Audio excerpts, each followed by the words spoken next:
Cheers, there we go. Needed 42 people. Wasn't going to start otherwise. Okay. Seems that every time I do this, I forget how this works. Jesus Christ. So, can you hear me at least? It's always equally weird to do this. Just talking to myself in my office. So, can you hear me or what? Someone comment something. Is the stream even on? Let's see.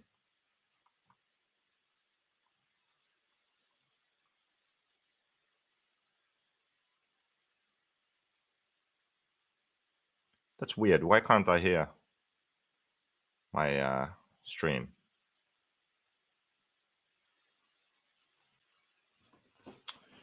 Very strange. Okay, we need more people. We need more people than this. This is embarrassing. Let's see. Let's find myself here. What's my channel? Invisible speed.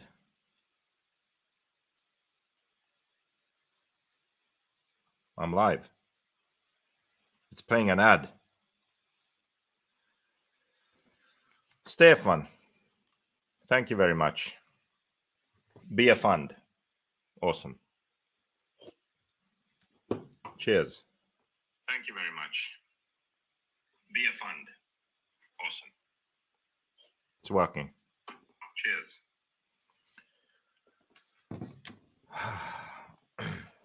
Congrats on your first place in 40 plus. That's been my dream. My first 40 plus race in America, I was able to beat the Ghani. That's amazing. So what were we supposed to talk about today? I think that we were supposed to talk about AMS. But you know what? We're going to fill up a setup sheet for AMS. Go over the setup I ran and what I changed and why I made those changes. That's what we're going to do. But we need more people for that. So we're going to have Q&A until then. Post your questions in the comments. And I'll answer those questions until we have some more people. What's a good number? Maybe 69. When we have 69 people, then I'll start filling in this setup sheet. That's what we're going to do. I wonder where I've saved the setup sheet. Let's see. There we go. We need a new setup sheet too. We're going to get it done here one day. Where's a blank one?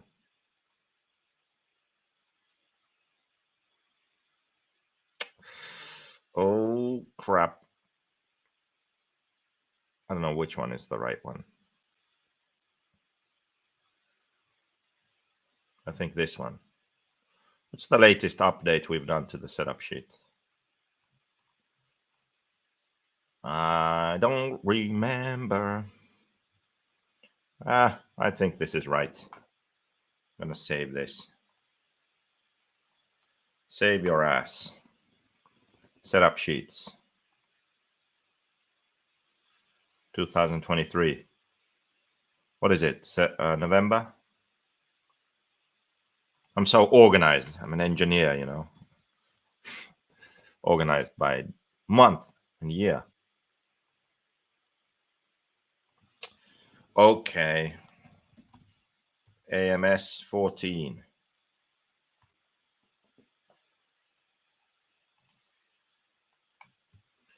Okay. How many people are we? Still only 59? What the hell? What's going on here? Wasting my time. I could be working. I'll show you what I'm working on right now.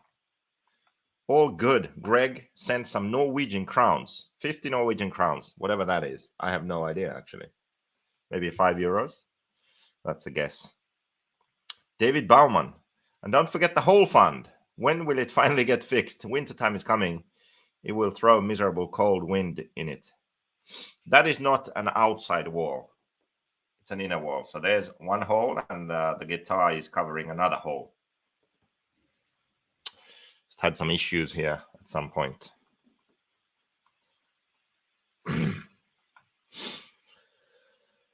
Okay, so we got some questions. Let's see what we're dealing with here. How's the jet lag treating you? Well, the jet lag when you fly east sucks balls. West is awesome because you're tired in the evening, you go to sleep, then you wake up really early. That's how a normal human being should function. I don't, but when I have jet lag after flying west, that's how I function, and I love it. So I wake up really early, then I'm tired in the evening, I sleep really well, then I wake up early again. Amazing. But flying east, so flying home from AMS, that fucks you right up. So in the evening, you get tired about 11, midnight, you get tired. Then you're wide awake at 1 a.m. for 3 hours at least. Then you're super tired in the morning when you're supposed to wake up. So jet lag this way sucks. How was the truggy? I was actually pleasantly surprised. So Robert was running a sort of full Mayako prototype. I believe it had S-Works, ring and pinion, X-ray arms, but Mayako chassis, Mayako middle part, Mayako gearboxes, hubs, front and rear, Mayako towers. So it truly was a Mayako truggy prototype. And he did really well, qualified direct in the main, and I can't remember. He did finish, so top 10, I believe. Thibaut was running an HB, Pekko was running an HB, and then there were a couple of other people running the Mayako prototype also, various different kinds. So it was a really sort of positive experience, I'd say. So it's looking good for a truggy prototype for members only next year. And Max, you know, famous arrogant Max from the No Name RC podcast, formerly JQ Racing, mascot driver and junior European champion. He is in charge of designing and working on the truggy because you know what? I really hate truggy. So I had to hire him to do the truggy because I wasn't going to do it. So it was a good first showing, I would say.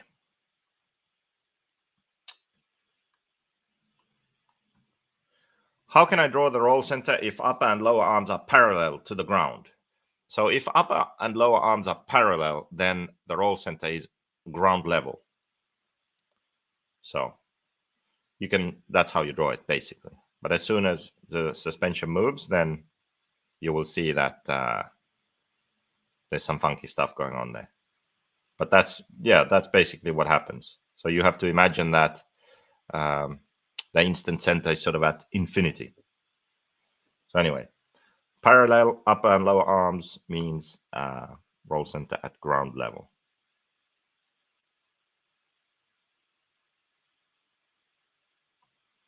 Truggy is the glory, Taylor. I will ban you.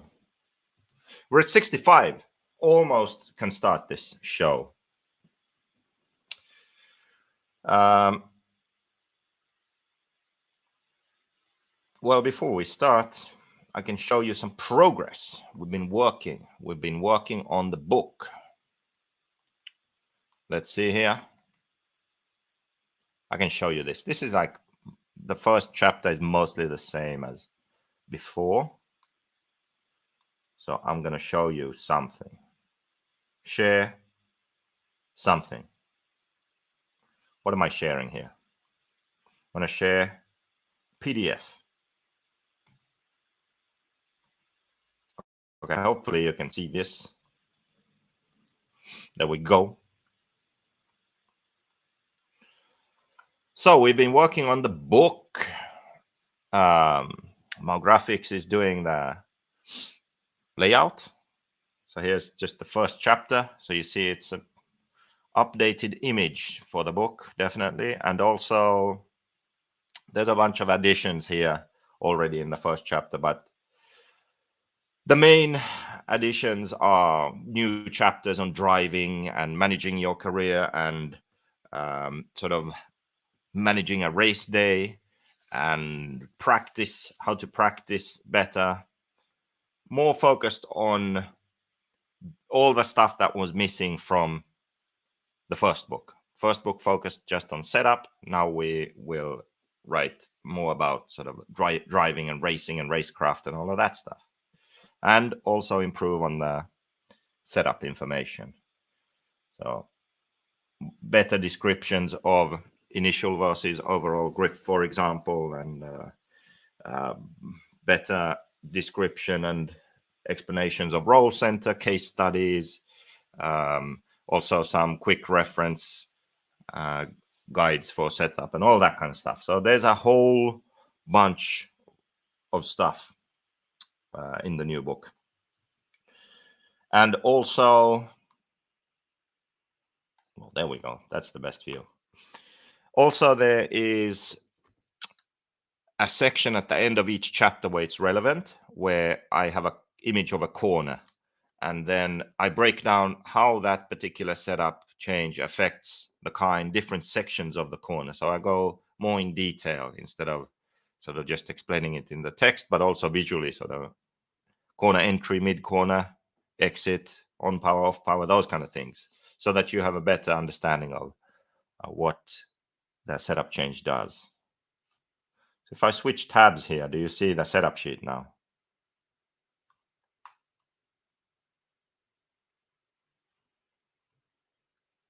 And someone comment if you can see a setup sheet. I followed your setup tricks from the Savoia video. My MP9E has never been so easy to drive on track. Unbelievable. I'll only work a bit to get some steering back. Well, I'm glad to hear that.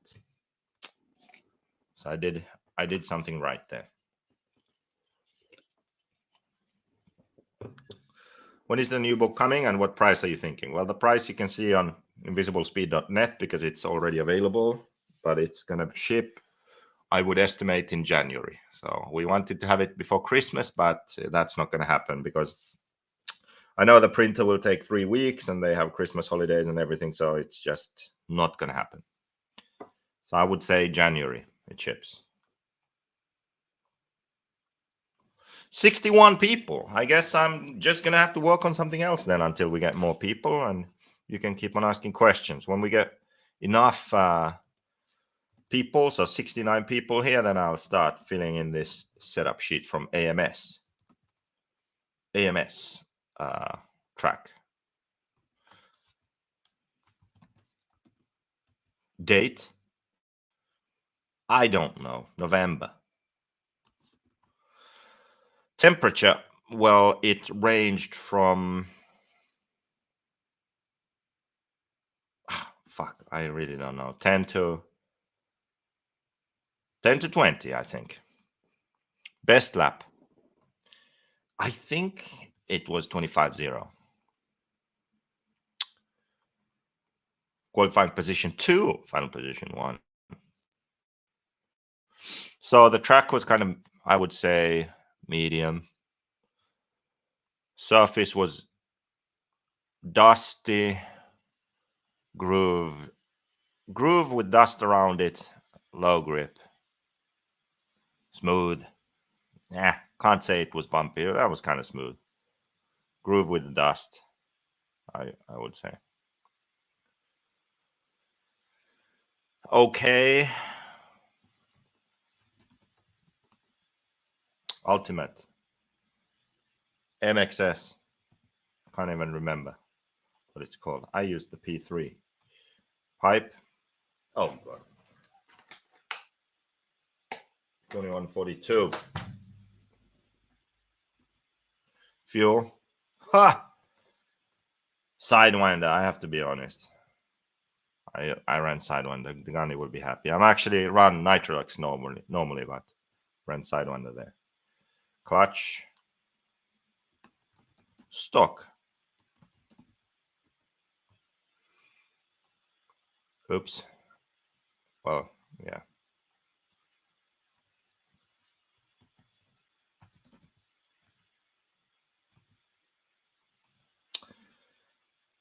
$1.9 2 times 1.0.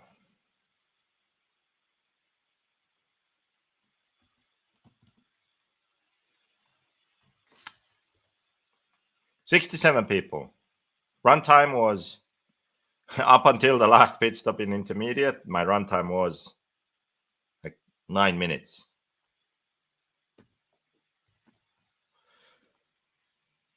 So setup. Well, I can't do more. Can't do more now. Waiting for people. Oh, we're 70 people here. Now I can start.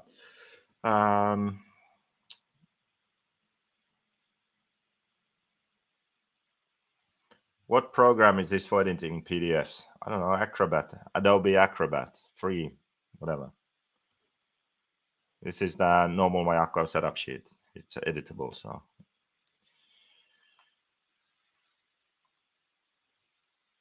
Donnie's dad, thank you for helping people out at AMS. I appreciate that you share your knowledge with everyone. I even shared my knowledge with techno drivers. The man's got to do what a man's got to do, I guess. So even techno people needed some assistance. Could you adjust shock length droop by putting shims under the shock piston? Yes, you can. So in 10 scale, for example, that would be a way to do it, because many 10 scale cars, most 10 scale cars don't have droop screws, which is stupid if you ask me. I think all cars should have droop screws. Sparkle, a waste of time in an already saturated market. Shouldn't exist. They bring nothing new or anything, nothing of value to the market. So not a positive impact.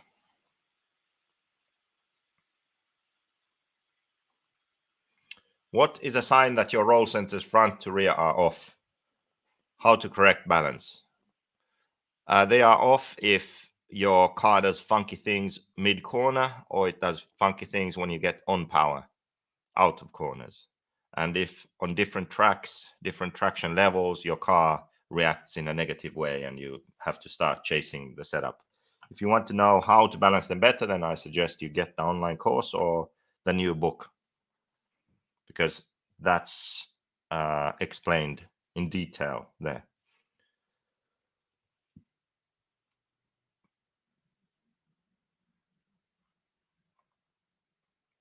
I'm trying to help a friend to dial in his clone Chinese e-buggy, but the car doesn't seem to respond to geometry changes. Should I start from shocks and diffs then? The car is horrible on track. I don't know. That's a bit of a vague question, so I can't really answer that.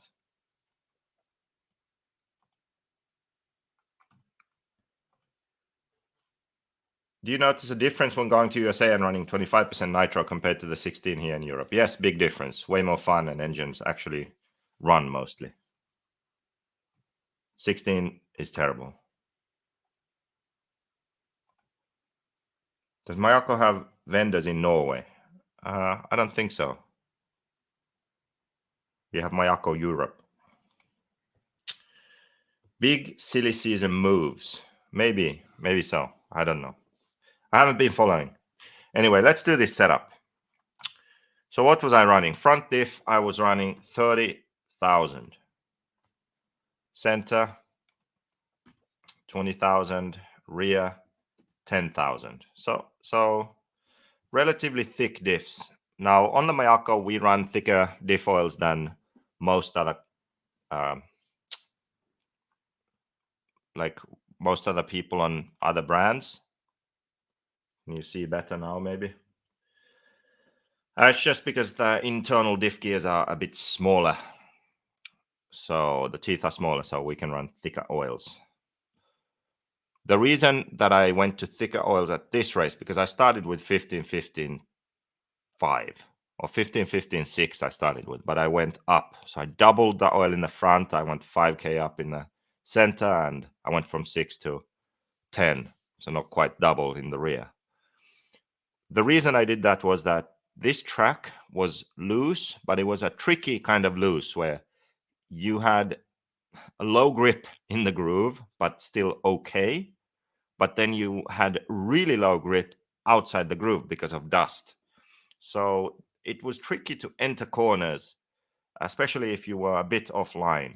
And even sort of mid corner, you could just spin out or lose traction if you hit some dust. So I was noticing that my car was really good and easy to drive on power, but off power, it would get nervous. So if your problem is off power, you go to thicker diffs, because thicker diffs will make the car more stable off power. A thick front diff oil will reduce initial steering, so steering into a corner, smooth it out. Thicker center diff will do the same thing off power, and thicker rear diff also. So as you enter the corner and sort of entry to mid corner, your car will have less rotation with a thicker rear diff oil. So that's what I did. And as I said, my car was really good on power, so it wasn't a problem, and it was still good with the thicker oils. So that's why I did that. I put 2.7 in the front and rear and 6 in the center. My diff gear, I always run the 45-14. That's just the smoothest gearing we offer. I know Degani likes the 43-13. It's a bit more punchy, so you have more acceleration, initial acceleration to clear jumps, for example, and you also have more drag brake. So when you let off the car, you can notice that the car slows down a bit more, so it doesn't roll as free. I like the 45-14 because I can use less throttle when driving around the track. I can be smoother with my inputs and I can carry more corner speed. So I like that. And then I used 49-13 for spur gear and clutch bell. Then shocks. So this is something we also changed during the race. I showed up with my 6-hole pistons. So 6 1.3 in the front, 6 1.4 in the back. And they were okay, but the car wasn't landing well. And actually all the Mayako drivers were saying the same thing, that the car didn't land well. So one thing that I knew from the past was that on a track like that, that's relatively smooth, a few sharp bumps, low grip, you need the car to land better. Then the 8-hole pistons, the ultimate piston with the conical piston shape and angled holes, that works really well. So that's what I tried, and it proved to be really good. And I believe we all switched to that. Pekko did, Greg did, Robert, I'm pretty sure did also. Thibaut was running his VRP 20-hole piston, so he was on a different program there. But yeah, the 8-hole pistons, let's see what oil I used. I can't remember.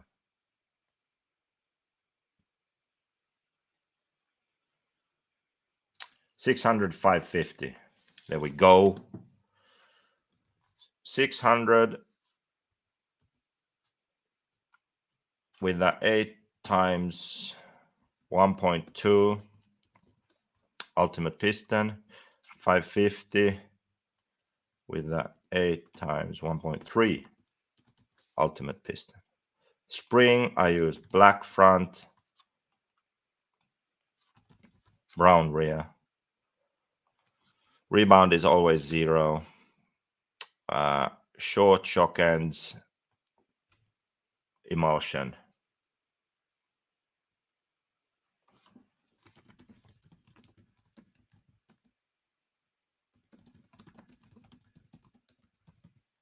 Conical piston with angled holes.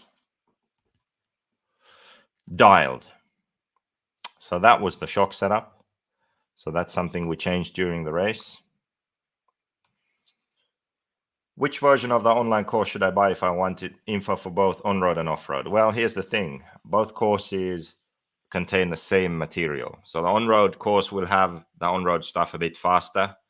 Off-road will have the off-road stuff faster, but eventually, I mean, they will sync and they will have the same material.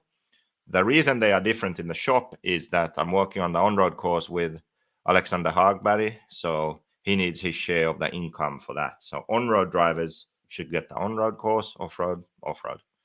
That's the reasoning behind that.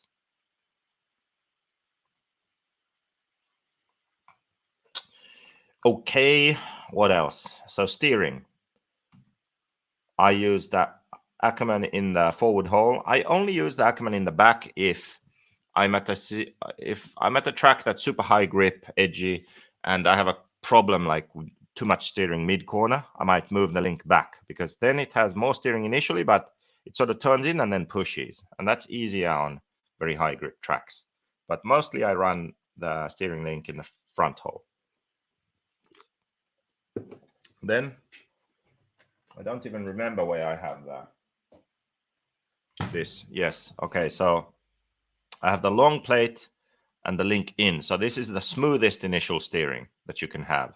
And I have a 5mm hex, and I don't have a servo saver. The bump steer I also changed during the race. So I had shimmed the Ackerman plate, but I removed that. And bump steer on the Ackerman is up, and on the steering plate it's down. 0 shims, 0 shims. Yeah, so that's what I ran. Then front link, middle, and I ran the new C-hub with an insert, but the top row with the insert, so the holes are up, is the same as this. I have the new tower with 3 holes. It's just the inner 3, the outer 2 have been eliminated, so I run the middle. This is something we tried also, so having the shock out on arm made the steering feel a bit more aggressive, so it was smoother and easier with the number 2. Front arm was in the rear position. Arm insert was plastic. I used Custom 1 and KPI 0.5. We have to update the sheet. So I actually, let's fill this in first, and then I can go over the changes that I would have liked to make, but I didn't. Then in the front, I will put the no shim setup. So what I did was, in the 40 plus main, I actually run a 2mm shim. And then for the intermediate main, I switched to no shim. And I actually think the no shim was easier. So the steering feel was smoother. With the 2mm shim, the car was better on power and on power sections, but it was a bit nervous off power entering corners, sort of driving through the corners, end of the straight, for example, and after the double section. So then the no shim was just more comfortable. So I will put that on the setup sheet here. Then I had minimum kick up, I believe. Yes. Camber, I reduced camber. Sort of, this is with a setup station. I had 3.3. Ride height was 25, 27. Down travel with tires was kind of something like 63, 65. With the blocks, it was +2, -5.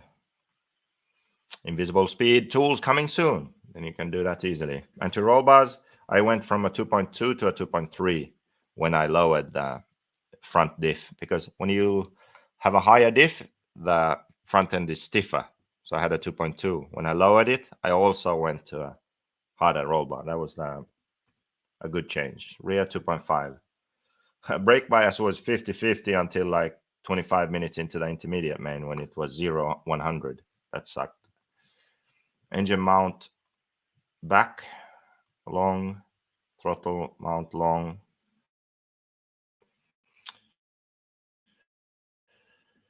Okay, then I'll insert carbon on the rear hex with 6, 0mm in front of the rear hub. And here, this is something I also changed during the race. I changed to the 91 universal. Now, the reason I did this was, normally I run the 94, and the 94 is more overall grip. So easier to drive, car feels softer to drive around the track. The grip between having grip and losing grip, that transition is smoother. But the problem at this track was because it was such low grip, and especially in the dust it was low, I really wanted the car to grip quickly. So if I was sliding and I get on power, I want that car to get rear grip quick and square up. And that's what the 91 does. So the drive shaft is a 91 because the joint is further in. So the dog bone is shorter. This number refers to the length of the dog bone. So this joint, this is the 91 here in the image, I believe. So it's here, but then for the 94, the joint is further out, and the CVD, it's even further out. So this 91 drive shaft is the most aggressive with the most initial grip. And that's why I changed to this. Normally I don't run this drive shaft, but here I did for that reason. I wanted the car to square up quicker, gain traction quicker when I get on power. Then what else? So the rear link, I had the long link tower. So this is also something we need to update on the setup sheet. I have to write it in the notes. So middle there, and then top outside, but it's I use the 3-piece hub. Yet another thing we have to update. I don't know what to do here. Should I just leave this empty and write it in the notes? Maybe so. Rear shock was actually in the middle. So I was running the tower with 5 holes and the insert for the rear link. So this would be the outside hole on a tower with 3 holes. So the shock was also stood up one more than normally, just because I wanted the rear to have a stiffer feel to it, more support. I didn't want the rear to roll. I wanted it to be stiff and have more initial grip. So on a loose track, you want more initial grip so you can have a quicker buildup of traction, a higher peak of traction, so you can stop the car from sliding when you want to, for example, and you have more response. For anti-squat, I ran, let's see now, I changed this shit in the race. What did I do? Oh yeah, I remember. So I ran maximum anti-squat, and I had a 1 mil shim.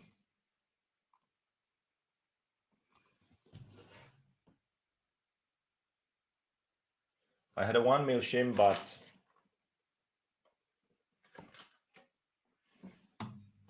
the tower was up. So I'm gonna do that here also. There we go. That's how I had the rear end. So a lot of anti-squat.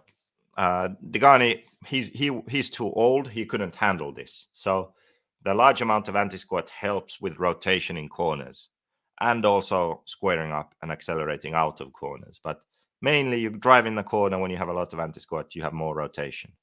That's what I liked about this. So it's just faster. Let's see if we have some questions here. Congratulations on achieving your ultimate dream of being vice champion in intermediate nitro buggy. Thank you very much. I had to flame out to make sure that I would be vice champion, not actual champion. 40 plus, I managed to actually be champion. When using a setup station versus quick check camber gauge against the wheel, do you compensate in any way on the station by adding or reducing 1 or 2 degrees? Well, I just use the station, so I don't need to compensate anything. But when you use a station, the value will be about 1.5, 2 degrees more. So if you look at this, it would be like 1.5 camber, so the measuring normally. So not a lot at all.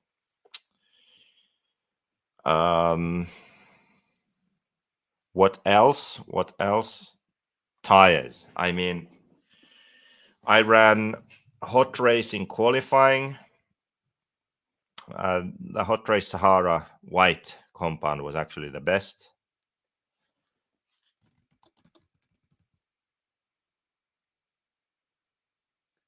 I don't know how we can fit this here.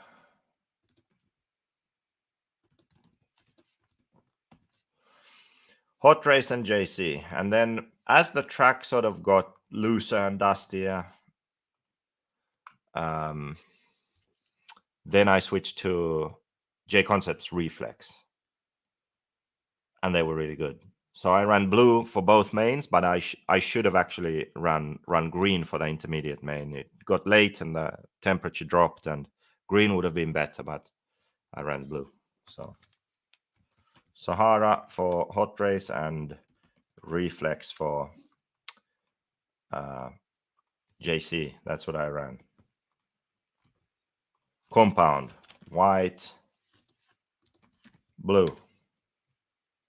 So white for hot race and blue for JC.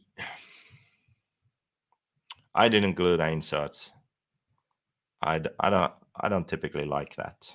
I think it makes the car harder to drive. I prefer it to sort of have a bit more give and yeah, easier.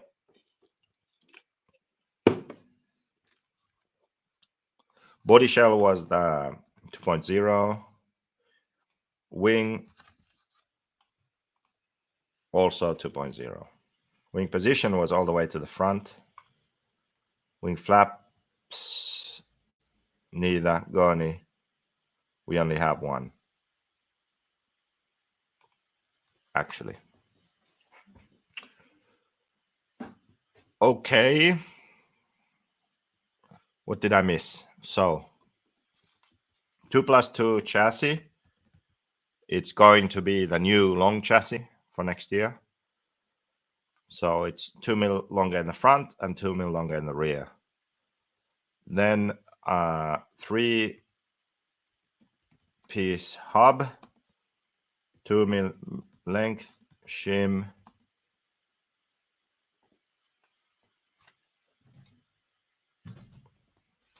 3 mil height, shim,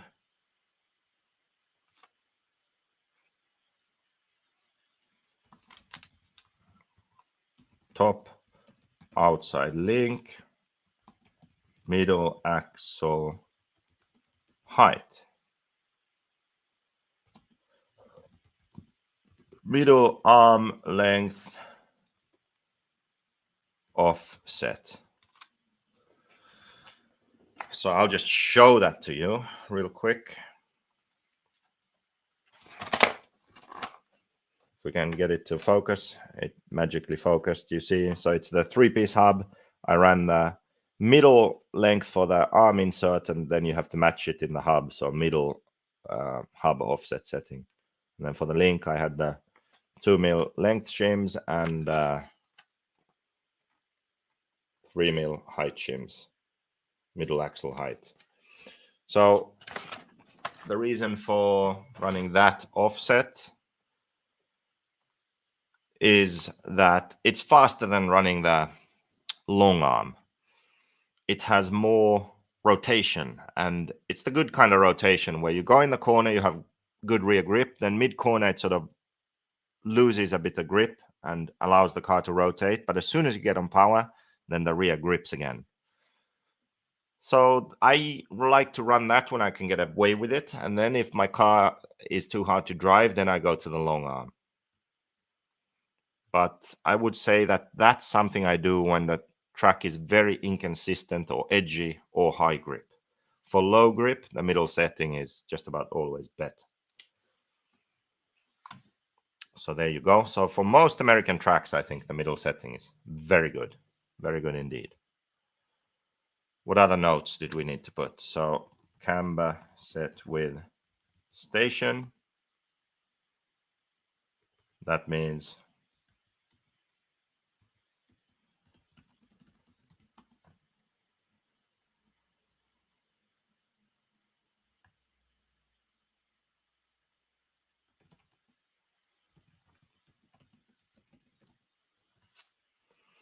(1.5 to 2 degrees more than when measuring without.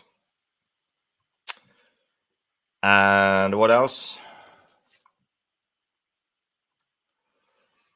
Is the reaction effect from the rear axle due to the spring effect of the longer shaft? No, it's because of where the joint is and how the dog bone moves in the outdrive and the friction of the drive shaft and the sort of self-straightening effect of the drive shaft.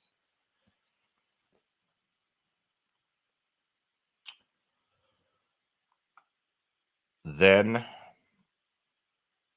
what else? What else did we need here? I think that's it. I ran links front and rear. Let's check those measurements.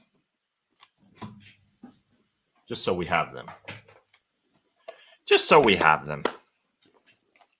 Why not? Let's see.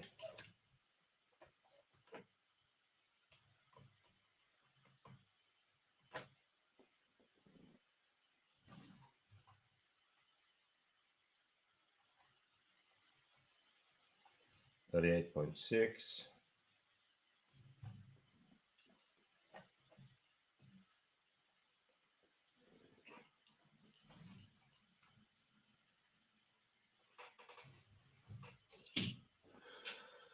$38.6.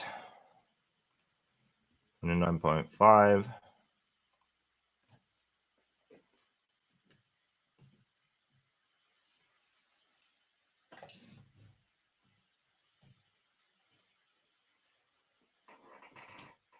$32. Okay.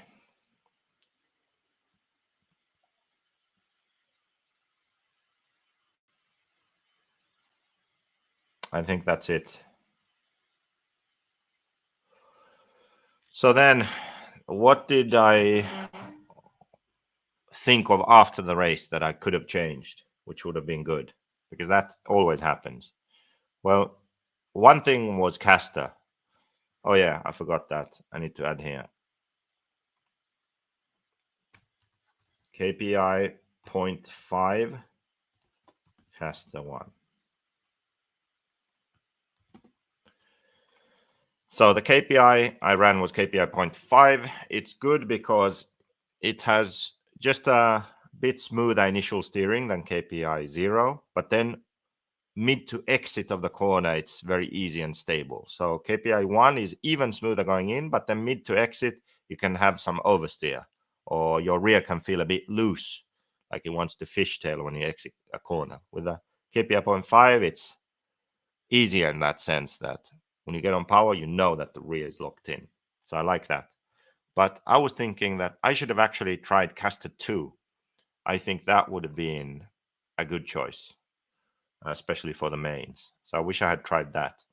Then another thing was I was thinking about kick up. I was running at a minimum. I could have tried maybe even going to 0-0. So less kick up. That could have been a good change. Then what else was there?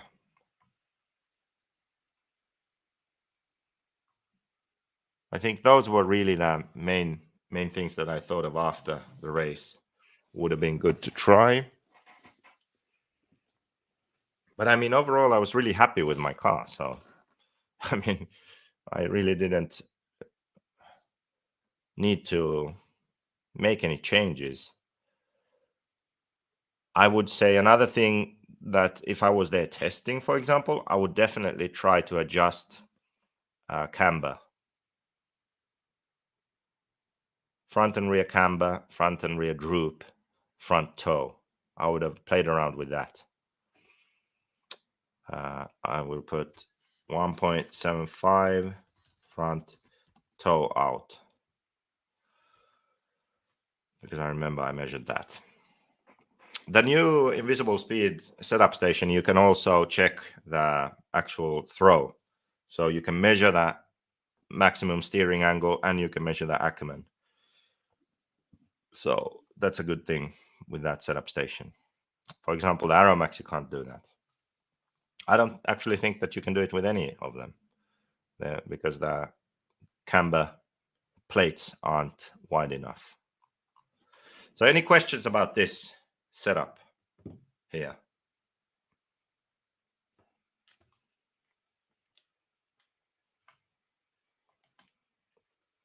was cool meeting you last weekend. Your cars looked money. Well, thank you. Okay. I think I should save this, right? I think I should.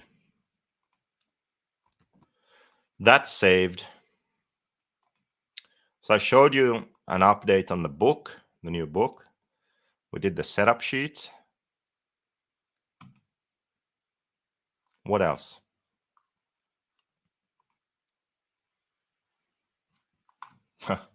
I can show you what I was working on here.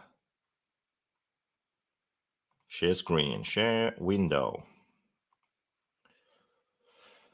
So what I was trying to do was figure out how to align a 2D drawing by a part, not the actual whole drawing. I need to Google this and find out. So what I'm doing here is all the different diff heights. So the images for that. So which inserts you use, how it works for the different settings. Low diff, medium height, high diff. But I was trying to figure out how to align them correctly. Anyway, that's what I'm doing there.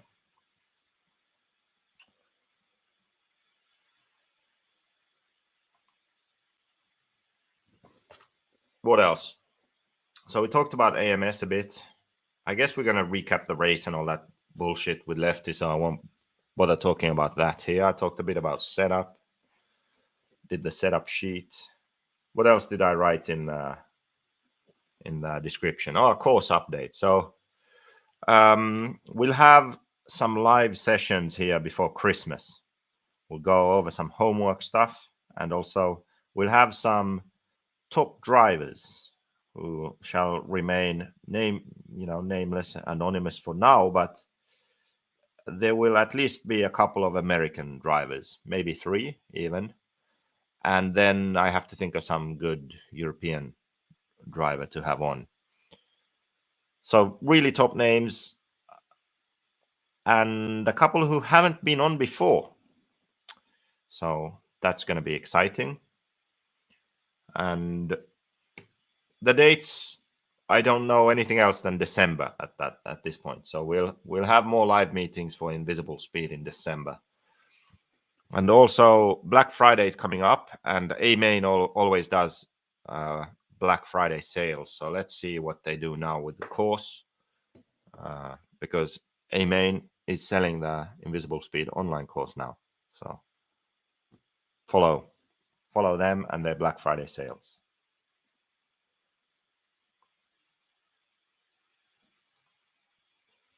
You're looking for Mayako drivers or just 1/8 scale? You looking for Mayako drivers or just 1/8 scale? Well, that, my friend, is English, but it doesn't mean anything. So we're just going to ignore that comment for now.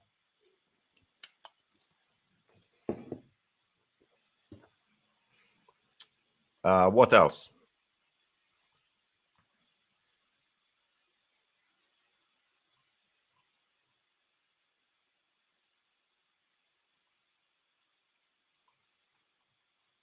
Anything else?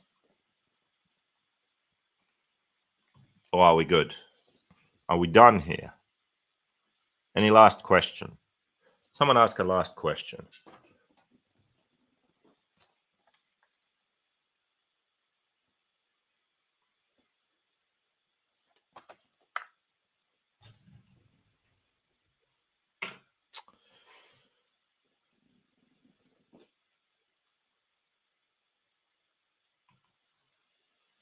I meant for live course.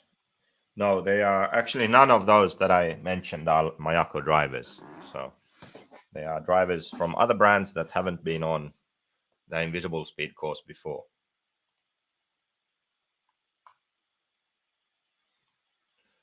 Congrats on your 40+ win at AMS. Thank you. Well done on winning for once, old boy. Thank you. Would you go with KPI 0.5 for grandpa setup always on Euro style tracks? No. So if it's a faster higher grip track, then probably KPI 1 will be easier because it's so much smoother into the corner. And then you don't have that problem of a fishtailing car out of the corner because you have grip. So the higher the grip, the more likely it is to run KPI 1. The lower the grip, the lower the speed, the more likely to run KPI 0.5. That's how I would pick between them. Yeah.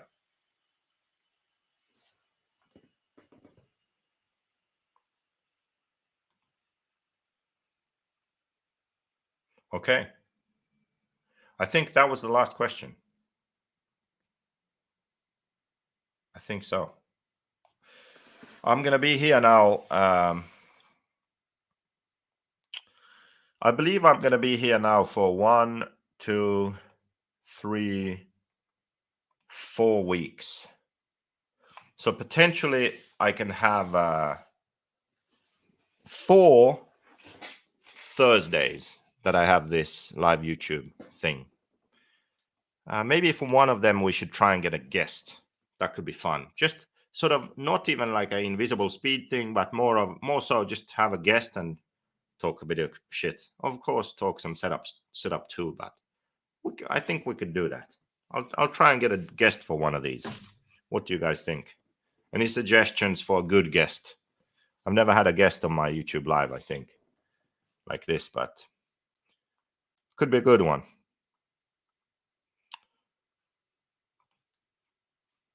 And then, as I said, at some point in December, we also have those invisible speed live meetings on Zoom, and we have some new world champion level drivers coming on. Greg Degani should be the guest. Yeah, he could actually, but I doubt he'll do it. You go Spain for testing? I think in January I'll go. Do you know if Pekka will also drive 110 races this winter in Finland? I think touring car.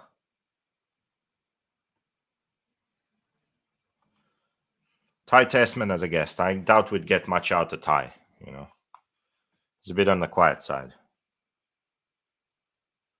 But maybe I could. But he won't be on. But Gord is retiring, so Gord might let Ty out of the cage.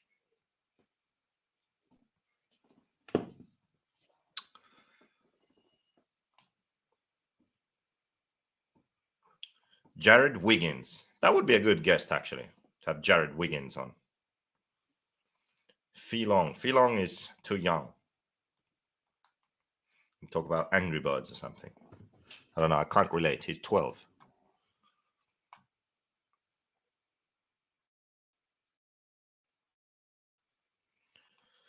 I could try to get one of the Norway top drivers if you want to reach out. Well, there's only one. Kobevik, right? Did I miss someone? Sorry. No offense. Okay, let's take one more question. One last question, and then I'm going to try and align these drawings here. Okay? How about that? One more question. Where's Neo when you need him? That wasn't the fart. That was my chair.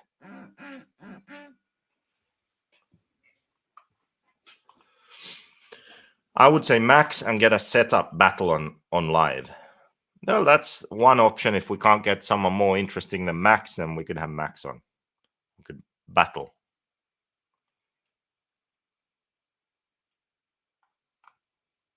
Anyone? Finally, X-Tech 101, you get the last question award. The award is fame and recognition on this live, I guess. So, camber links, long or short, and why? I'll give you a very simple answer to this. Long links make the car more calm and stable, give it more overall grip. So high grip, very difficult tracks, inconsistent traction, you go long. Short links make the car more nimble and aggressive, more initial grip. So you would go shorter link on the front, for example, if you want more steering into a corner, shorter link on the rear, if you want more rotation in a corner, for example. When I say shorter, I mean shortening on the hub. If you shorten the link on the rear, on the tower, it's different. You have more support when you get on power. So it's not exactly the same if you shorten on the hub or the tower. On the front, I wouldn't shorten or lengthen it. It should be above the front hinge pin. That's just seems to be the best place for it. So anyway, long link for calm, more stable car, easy. Short link for more aggressive, nervous, more initial grip. On the Mayako, we tend to run the front link long pretty much always. It just seems to be the best setting. And then on the rear, we run it pretty long also, but we do change that setting a bit. So there you have it. Camber links, the length of the camber link is all about the time it takes for the car to roll, the speed at which things happen. Long is slower, short is faster. What do you think is going on with HB? Maybe they're out of money or they are restructuring somehow. I don't know. But I don't give a shit because it's HB. Boots heard he's staying with S-Works, which is good because he's been really fast now. He got the car working well for him. So it's good if he stays there. Shit, now the questions start rolling in. Boost his life. Why does a lower rear hub give more grip? Well, a lower rear hub gives more initial grip because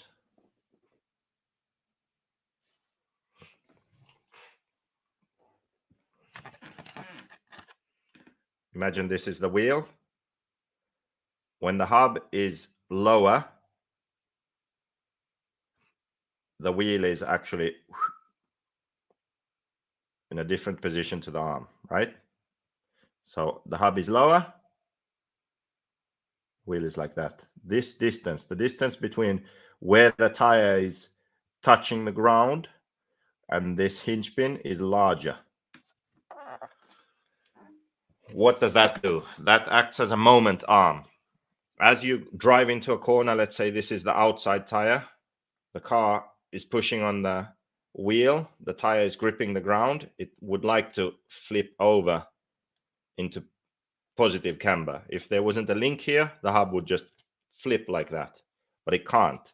So because of the upper link. So with a longer moment arm, there's a larger force trying to flip the outer tire into positive camber, which means that there is a larger force pulling through this outer upper link in a corner. Now, as if the car wants to roll down like that, and this link is pulling, this link stops the car from rolling. Do you see the movement of this? Watch this point. Do you see? To be able to roll, it needs to move down, but this link is pulling up on the chassis, right? And so larger distance, larger moment arm, higher force, flipping this tire like that, larger force pulling this link, larger force stopping the car from rolling.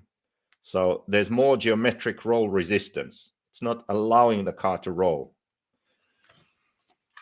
When you have a stiffer setting like that, not allowing the car to roll, load transfers quicker, faster. When load transfers quickly, you have more initial grip. So the lower hub affects how the forces travel through the hub, arm, and links. It creates geometric roll resistance. The geometry of the car resists roll, transfers load faster to the outside tire, which grips more initially. So a lower rear hub gives more initial grip. You can't just say grip, you have to say initial grip, because when you are mid-corner, if you overdrive the car, you go past that peak of initial grip and you lose everything quickly. So a lower hub can also feel loose to some drivers, because if they constantly overdrive the car, they will drive past that point of maximum grip and lose it and spin out. So they will struggle. If they raise the hub, the transition between the maximum traction available and losing traction is smoother. So it's actually that transition being smoother makes it easier to drive. You don't have quite as much initial grip, not as much maximum grip, but you have more consistent grip. Do you understand that? How's that for a fucking explanation live? No prep.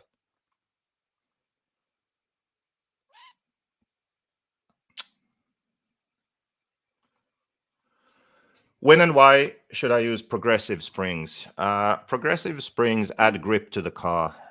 So we have to actually make new ones. The ones we have now are a bit long for the Mayako and also soft. So I would like to keep the soft part of the spring the same, but then make the harder part shorter and harder also. So I think they would be really good for the Mayako. So that's something I want to make now. And they are good, especially on the rear. The front, I didn't like them that much because they make entering a corner, especially at high speed, they make the car less precise. So the normal spring is good on the front. But on the rear, the good thing is that it adds grip. So any kind of sketchy section off camber or through some bumps or some loose part of a corner, you'll just have more comfort and feel like you have more grip. Also, it doesn't want to lift the rear end up as high when you are entering a corner or braking. Let's say at the end of the straight, you have to slow down and turn into a corner. The rear of the car will not want to lift up as much because above ride height, the spring is very soft. So there's very little force trying to lift the car up. So that's a really good thing. So progressive springs, especially in the rear, are really good. You made a post on Discord saying the new HP car was made with extra truggy parts. Guess you were right when you said it wasn't going to be better than the old car. Lol. Yeah, that was kind of a joke, but kind of not. I mean, I don't know if they are the same parts. That was just my guess because they sort of looked very similar. And also, like, from a developmental point of view, it makes no sense going back to like 2008. So it's definitely not the right way to go. I don't think that any sort of normal driver will prefer that car to what they had before. Well, I'm spitting all over the place. I'm getting excited talking about that shit box. Anyway, good luck to them.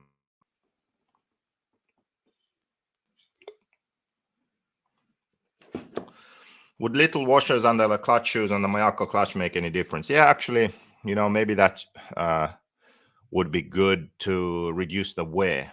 I haven't actually tested that, but I should, to see if the shoes wouldn't wear into the flywheel as much with those shims.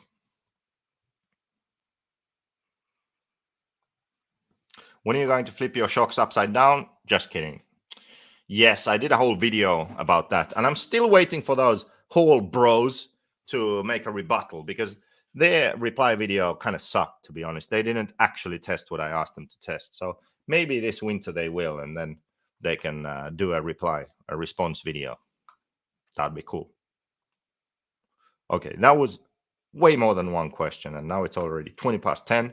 I'm really tired. Okay? So please, someone at least, for the love of God, go to invisiblespeed.net and purchase the book or the course so I can pay for the heating, because it's kind of cold here in the office. Before I started this live, I was wearing my jacket. It's cold in Finland, and electricity is really expensive. I just learned that when I got the bill. So anyway, hopefully the book will be shipping in January.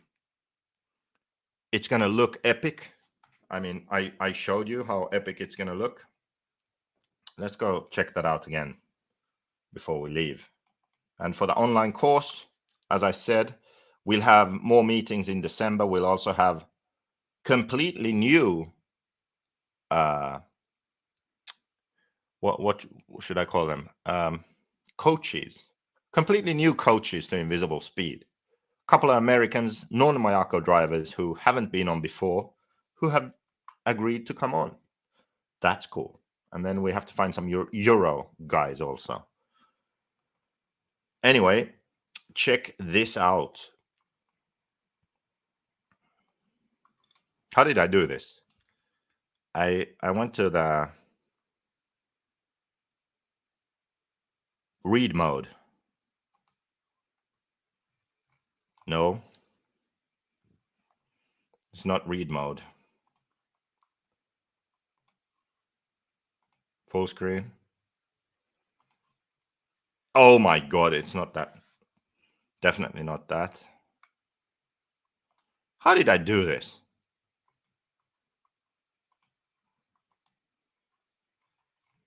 There we go.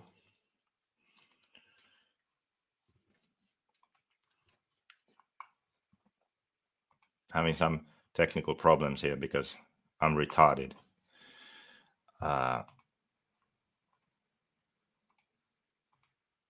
There we go. See?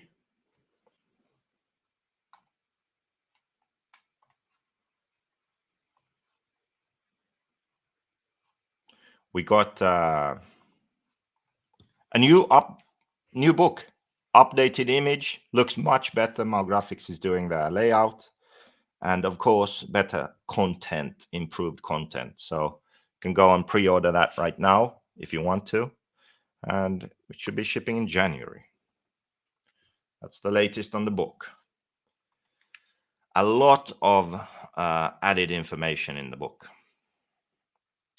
especially about practice driving, managing a race day, managing your career, if you want to call it that. So if you have the first book, don't worry. It's well worth getting the second edition. Okay, that's it. I'm out.